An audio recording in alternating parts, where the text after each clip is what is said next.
वाला जो सामर्थ्य है व्यास। इस बहाने आज हम इकट्ठे हुए हैं। प्रदीप जी हमारे साथ हैं। प्रदीप जी तो पुराणों की कथा करते हैं, मैं केवल पुराणों को पढ़ता हूँ। और यदि 18 पुराण हैं तो उनमें से कुछ पुराण आप समझ लीजिए उनके अनुवाद मेरे हैं। ये मुझे गर्व है। ब्रह्मांड पुराण का अनुवाद नहीं था। गीता प्रेस के आपने अनुवाद पढ़े हैं। गीता प्रेस ने संक्षिप्त अनुवाद किया। सबसे पुराणों का जो पिता है वो स्कंद पुराण है, उसमें 81,000 श्लोक हैं। हमने एक ही वर्ष में अनुवाद किया, एक वर्ष में 26, इससे पहले हुआ ही नहीं। स्कंद पुराण है, रेवा खंड है। और रेवा खंड में सत्यनारायण भगवान की कथा नहीं है, लेकिन व्यास के वचन इतने प्रमाणित माने गए कि यदि वो एकदा नेमि सारण्य यदि कह दिया, इसका मतलब व्यास जी ने कहा। जहां भी व्यास वचन का उल्लेख कर दिया वो न तो उल्लंघन हो सकता है, न उसकी मर्यादा सीमित हो सकती, अमर्यादित है। हालांकि मर्यादित है, व्यास मैंने मर्यादित होता है, लेकिन व्यास के वचनों का अर्थ है भारत के वचन। व्यास की सबसे सुंदर रचना। वो भगवान इसलिए हैं कि वो निरंतर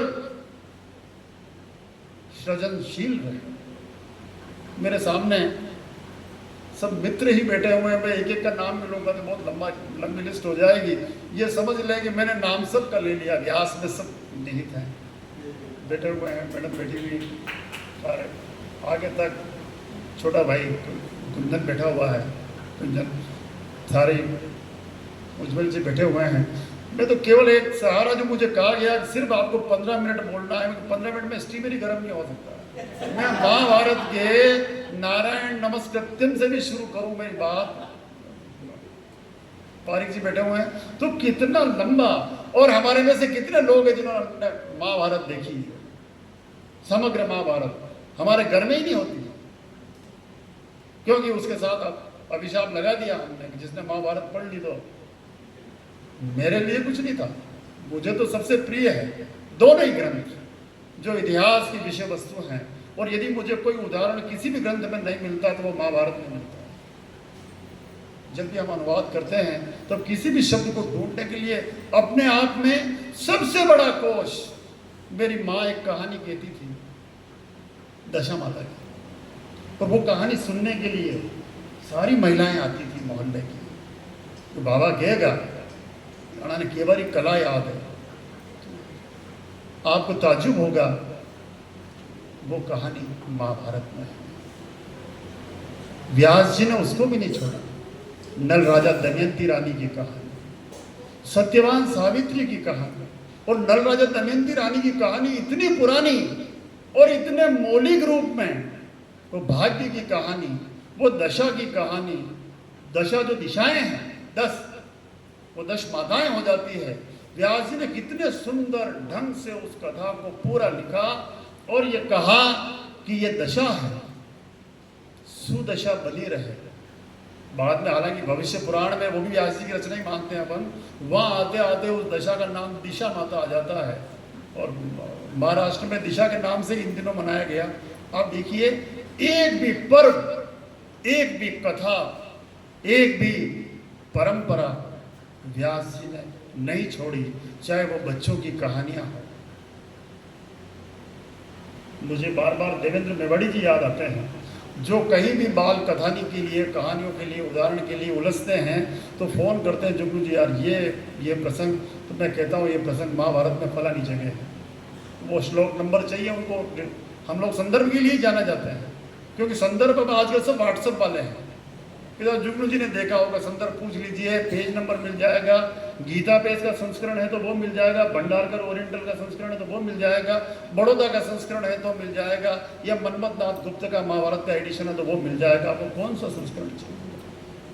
क्योंकि व्यास के वचनों के लिए हम लोग अपरिमित। तो मुझे इसलिए याद आता है, उसमें चाहे बच्चों के वचन हो, अर्जुन यदि वो छोटी सी अपनी पुत्र वधू के लिए खिलौने लाते हैं, तो वो प्रसंग व्यास जी ने नहीं छोड़ा। कौन से खिलौने? उत्तरा की है ना, उत्तरा नाम गर्भ में रहता था, वहां बोला था। आप बुढ़ों के कितने प्रसंग, नीति के कितने प्रसंग, और इन सब नीतियों को जब पिरोया गया तो आप सब लोगों का आश्चर्य होगा। महाभारत में ये भगवत गीता तो एक है, ऐसी भगवत गीताएं और दूसरी गीताएं उनकी संख्या 196 है। 196 गीता का रचनाकार भगवान वेद व्यास। इस देश में ऐसी कोई परंपरा मुझे बताएं आप कि हम केवल भगवत गीता, ब्रह्म विद्यायाम योग शास्त्र, श्री कृष्ण अर्जुन संवाद है, हम इसको पढ़ के रह जाते हैं। हमने कितनों ने अनुगीता पढ़ी है, कितने ने मंक गीता पढ़ी है, पांडव गीता पढ़ी है, भीष्म गीता पढ़ी है।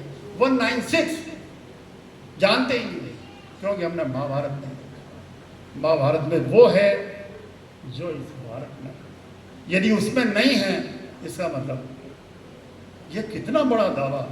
आप ऐसा नहीं करते हैं उसमें कंप्यूटर नहीं आया साहब। आजकल ऐसे भी सवाल उठाए जाते हैं, जातियां पूछी जाती हैं, उनकी गोत्रें पूछी जाती, आजकल फालतू सवाल बहुत आते हैं। लेकिन जो व्यास जी के वचन इस देश को दिए, आप अकेली व्यास जी का चमत्कार देखिए। मैं उनको गुरु रूप में इस रूप में मानता हूं कि यदि जो भगवत गीता है, छोटा सा उदाहरण है, 703 श्लोक हैं, धर्म क्षेत्र से लेके यत्र पार्थ धनुर्धर तक श्लोक पूरे हो जाते हैं, 18 अध्याय। आप देखिए, यदि आप भगवत गीता को ये कल्पना करें कि इसमें भारत की रचना का संकल्प है, देश भारत, आपको कल्पना होती जाएगी इस भारत का जो धर्म है, इस भारत की जो संकल्पना है, इस भारत का जो भूगोल है, इस भारत के जो देवी देवता हैं, उनसे जुड़ी हुई हमारी मान्यताएं हैं, हमारे यज्ञ हैं, हमारे अनुष्ठान हैं, सब कुछ में ऐसे भारत के रचनाकार के लिए भगवान कृष्ण के बाद, भगवान कृष्ण तो आदर्श हैं ही, लेकिन उसका सृष्टा, उसका नियामक, उसका मर्यादाकार भगवान वेद व्यास। व्यास जी के वचन कभी उल्लंघित नहीं किए जा सकते। इस देश में जितने ताम्रपत्र हैं वो 642 ईस्वी यानी हर्षवर्धन का शासनकाल, उससे पहले अपने को ताम्रपत्रों का जो उल्लेख है सर, वो अपने को 3वीं शताब्दी की याज्ञवल्क्य स्मृति से ताम्रानुशासन से मिलना शुरू होता है। तो आप देखिए कि वहां से लेके वर्तमान तक महाराणा भगवत सिंह जी, भूपाल सिंह जी तक के जो कॉपर प्लेट हैं, उनमें अंत में एक श्लोक लिखा हुआ मिलता है प्रदीप जी। वो श्लोक है, स्वदत्ता परदत्ता वाये हरंती वसुंधरा। मेरा दिया हुआ किसी दूसरे का दिया हुआ यदि कोई हरण करता है तो 60 वर्षाणि जायन्ते, 60,000 वर्षों तक वो उत्पन्न होगा। वेष्टायाम जायते क्रमी, वो मल का कीड़ा होकर पैदा। ये वचन व्यास का है, उसके ऊपर लिखा होता है व्यास वचनम। जितने भी कॉपर प्लेट हैं इस देश में मिले हुए, चाहे वो बांग्लादेश से मिले हों, चाहे वर्तमान में पाकिस्तान या सिंध से कहीं से भी मिले हो, किसी भी राजा ने जारी किया, किसी भी भाषा में हो, व्यास जी के वचनों को प्रमाण के रूप में जिसको कहते हैं हम लांग नहीं सकते कभी, जो मैंने जमीन दान दे दिया, जो मेरी प्रतिज्ञा है, जो मेरा संकल्प है, भगवान व्यास के वचन। ऐसी पूर्णिमा हमेशा आती रहे। व्यास जी के बारे में बहुत सारा कह सकता हूँ, मैं कुछ और भी प्रसंग लाया हूँ, पर मेरे 15 मिनट पूरे हो चुके हैं और मैं क्षमा चाहता हूँ।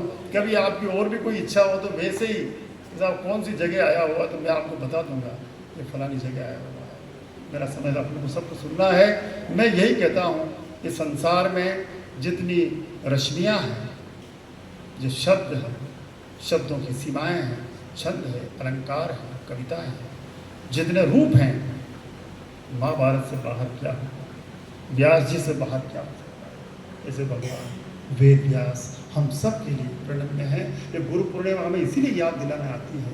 इतना कुछ लिख लो, इतना कुछ कर डालो कि जो भी पानी पिए तो आपके मटके से, जो भी जल बरसे आपके पास। इतना सुंदर प्रसंग आशा मैडम ने मुझे दिया और मुझे कहा था भाई जी आनो है, लेकिन भाई मैं सूरत में था उस दिन और संयोग से इन दिनों ये बात भी मैं कहना चाहता हूँ, मुझे अच्छा लगेगा और आप सब लोगों को भी अच्छा लगेगा।